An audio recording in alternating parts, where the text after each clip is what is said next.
iskawaal ma jiro qof walba shuruucda isbitaalka uu maraya ee magaceed Nasir Cabdullaahi Kaytoon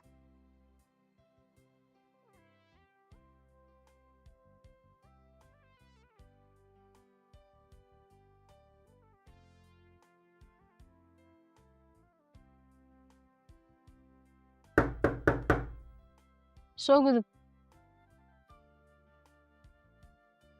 maxaa ciyaartana bilowdeen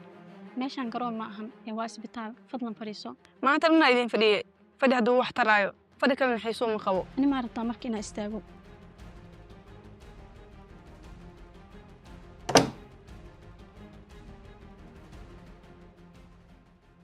in la ii yeero keliya ayaa waxaan sugaya ku dhawaad saacad marka qaybta receptionka soo gaarin waxaa lagu dhawaa inuu ninkaa ku wehliyaa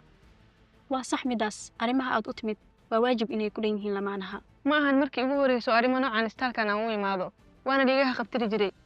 weligiin liiguma xijeenna arrimaha haddii hor dhigteen xujo ma ahan ee waa shuruuc cusub taasoo aan hirgelinay dhowaan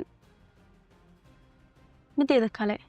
sistamkeenu kuma aragno inaa hore u timid isbitaalkan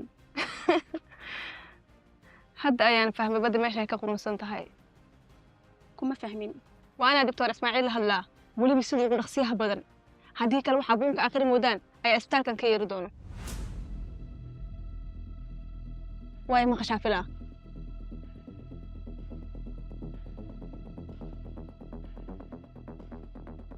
bahjo nasar ma aragtay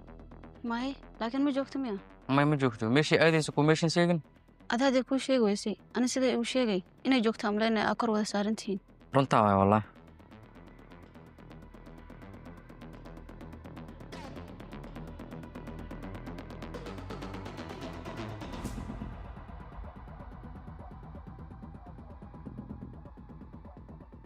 soo dhow isma lahayn mar kala kulmaysaan maxaa waaye nacaybkii kala fogaanshaha intaas leeg ma hilmaamta inaad sodogee tahay ma dad familia sidaas fudud ku kala lamaanayo maxaa maanta u imaatay inaan kula kaftamana waa rabaa sodogeena waa tahay saasay tahan lagama maarmo waxyar inaan kuu taabto kaftaanka oo furan yahay iskuullada iyo jaamacadaha waxaa loo tagaa cilmi iyo aqoon kororsi laakiin caqliga iyo garaadka waa wuxuu ilaahay bixiyo daadswaa mararka qaar u arkaysaa qof PhD wato oo hadan stupid ah hadda maana stupid ugu leeyahay waa fahamtee maxaa kugu kalifay magaciina system ka saartid adiga waxay ka tahay qofta haddii hadashay difaac laakiin ma hilmaantay waraaqadayaa daawada ku dalban jiray oo weliba saxiixaaga ay ku yaaleen